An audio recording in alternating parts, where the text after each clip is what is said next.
Today is the day. Spider-Man Brand New Day is out. And of course, I had to cop the beautiful popcorn bucket. Lovely. Never put popcorn in my popcorn buckets to keep them pristine. But this one is great, and you know I had to cop it. But today's the day for Brand New Day. And we're going to go full spoilers into this film review. So if you guys haven't seen Spider-Man Brand New Day, dip out. Let them know. Let them know. So before we get into this video, if you don't know who I am Ant. I am your casual movie reviewer. I go into movies with a casual mindset, and I come out with a casual mindset to give you that casual movie review that we all love. So let's talk about Spider-Man Brand New Day. I'm going to go into my expectations and my reactions after the film. We're going to go into a deep dive of all the characters in this film and for the future of the MCU. As a whole, we're going to go into very, very deep of this movie because this is just one of those movies where you have to do it. So let's start with my expectations. I went in with super high expectations because I've been excited for this film more than any other film. And I am pleased to announce that this movie does exactly what we wanted. This is the grounded Spider-Man experience that we have been waiting for. This is exactly what we've been waiting for. It has Spider-Man saving the city, like going full Spider-Man-esque that we haven't seen on a level before, and especially during the MCU. He's saving, the little people. He's not going out and doing cosmic space adventures in this film. Even the main villain in this movie is very kind of a grounded villain, which is good. He's teaming up with grounded characters, the Punisher, beautiful grounded character. Even the Hulk, really kind of a grounded character. It's not a cosmic adventure in this film. And I think that's what makes this film so good, is that it is a very grounded experience, and it's everything we've wanted to see from a Spider-Man movie for a very long time. So what is Spider-Man Brand New Day? Well, for one, if you're here and you don't know that, what are you doing here? But let's talk about it. Fighting crime full-time as Spider-Man in a world that doesn't remember him, and the pressure of seeing his old friends move on without him sparks a change in Peter Parker he may not have the power to control. But that transformation might also be the only thing that can stop a shockingly new threat to the city and those he loves, a powerful villain no one can even see. So this movie is for the Spider-Man and MCU fans. This, like I said, does everything in an MCU movie to the best tier possible. Like I said, it gives us a very grounded Spider-Man experience while also giving us those beautiful cameos that we love to see. We got a Yelena cameo. We got Punisher throughout a lot of this movie. Hulk, Bruce Banner, just being Bruce Banner is a solid choice. And then our main villain of this film, Sadie Sink, who is Jean Grey. So, there are a lot of great cameos in this film that bring life to this film and give this movie what we wanted out of it, while also broadening the scope of the MCU, while also being shot absolutely beautifully. There are a lot of scenes where I was like, damn, that would be a sick wallpaper for a phone, a computer, whatever. Especially one of the scenes where he's just Peter kind of towards the end, and he's like beautifully shot over the city. It just looks freaking amazing. And this film just looks beautiful. So let's talk about the pros. Obviously, like I just said, the film is a beautiful, very colorful film. I saw this in Dolby Atmos, and this is definitely something that you need to see in Dolby Atmos if you're going to see it in the theaters. The colors pop, the sound is beautiful, the music is great. It's very Spider-Man music. The characters and the way that they all play off of each other is very, very good. And even the story is a very solid story that gives us hope for a solid X-Men film in the future that could involve Jean Grey, or even if this is the start of the mutants appearance in films, this is a solid one to start with, and the way that they are using these mutants' abilities are great, and it makes you very hopeful for an X-Men film or more appearances of mutants. So let's talk about the cons. There are very, very few cons, but I think one of the only cons in this film is just the fact that there are scenes that are kind of a little drawn out, and there are a little bit that is a little bit slower at times where they don't need to be so drawn out, but they are very impactful in their own way. But that isn't really even a bad thing because, like I said, they are impactful in their own way and add to the film, so they're not even really cons in themselves. We all know that this cast has been doing multiple interviews, multiple press things out there, and it is very, very clearly obvious that they are having a great time doing this.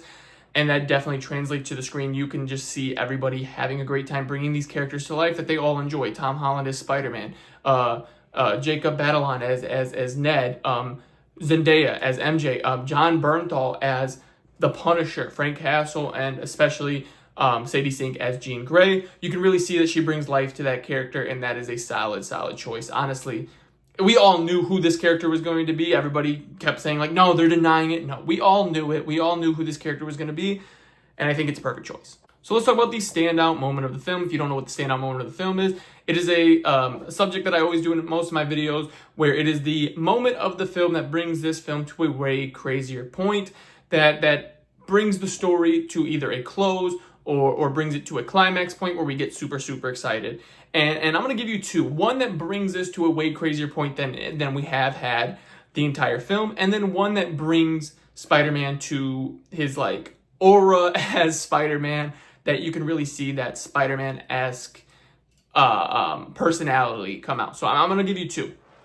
So the first one is the one where it brings us to a way crazier point, is when he's fighting the Hulk, especially with Punisher, being able to play off the Punisher with fighting the Hulk, and then just him fighting Hulk on its own is amazing. The way they do this fight scene looks absolutely incredible. Just the way they have a very, very savage Hulk in this film, and I think this is the best we've seen of Hulk in any MCU movie, especially of recent date, but this may be the best Hulk appearance of any MCU movie. They just do him so well. Just the raw, savage, angry monster that we love to see. This is it. And then the second scene is when he finally brings, like, his transformation to a head. He takes off the little inhibitor and he fully immerses in that full arachnid spider gene and takes down the hand to get to Jean Grey. And then you can see his spider personality where he cares about people. He wants to find the humanity in people when he's talking to Jean Grey and letting her finally see into his mind. That's another great scene that brings this movie to a very human place for Spider-Man. So I want to do a breakdown of all of the characters and what we could hope to see in not only this film, but for the future of the MCU. So let's talk about some of these characters. So obviously we have Spider-Man.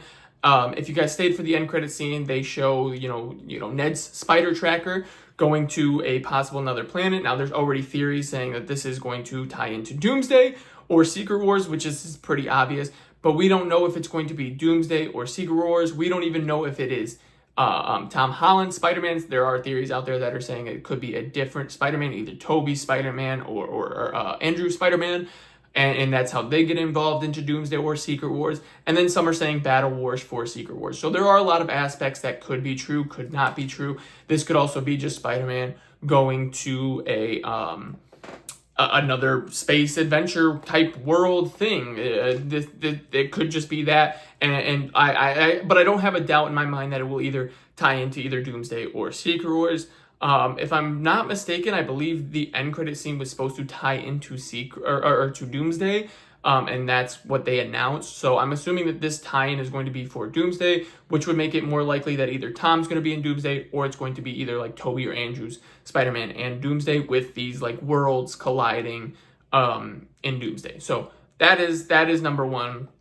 So that does set up a future possibility for Spider-Man. Along with the Punisher, we love to see the Punisher. I think we needed to see more Punisher in this. Just the way they play off of each other is amazing. It is so hilarious. It is great. Punisher and Spider-Man, like, dichotomy where Spider-Man's like the guy who doesn't kill, the guy who doesn't cuss. He's a very friendly guy. And then there's Frank Castle, who's very angry at the world, who said things we should just kill everyone getting everyone out of the way. And it's a very decent dichotomy where even Spider-Man's able to bring out some kind of humanity in the Punisher and Frank Castle, which is great.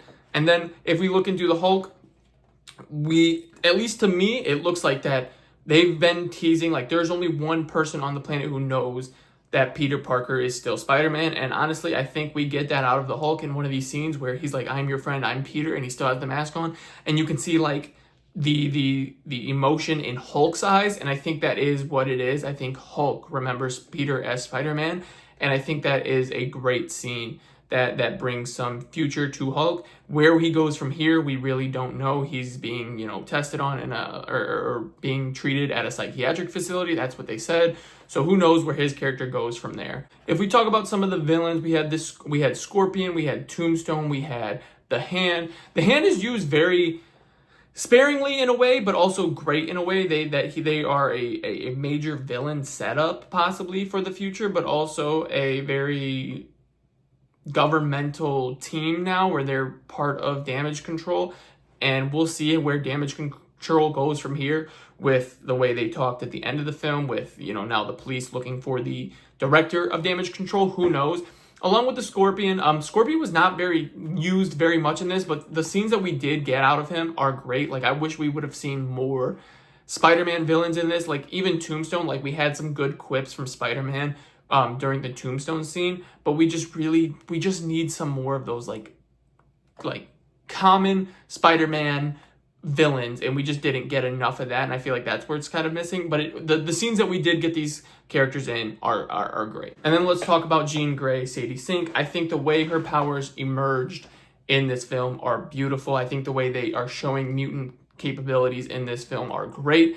I think it sets up a great possibility for the future of the X-Men, for possibly either Doomsday or the X-Men movie or something like that, because at the end of this film, she is leaving to go somewhere, and I can only assume it's probably to go to Xavier's school at the Manor, which is very, very exciting for a possibility of the X-Men film or Doomsday, whichever it ends up being. I'm hyped either way. So let's talk about Ant's 3 big questions. Would I watch it again? Would I recommend it? And is it going to be better to see in streaming or in theaters?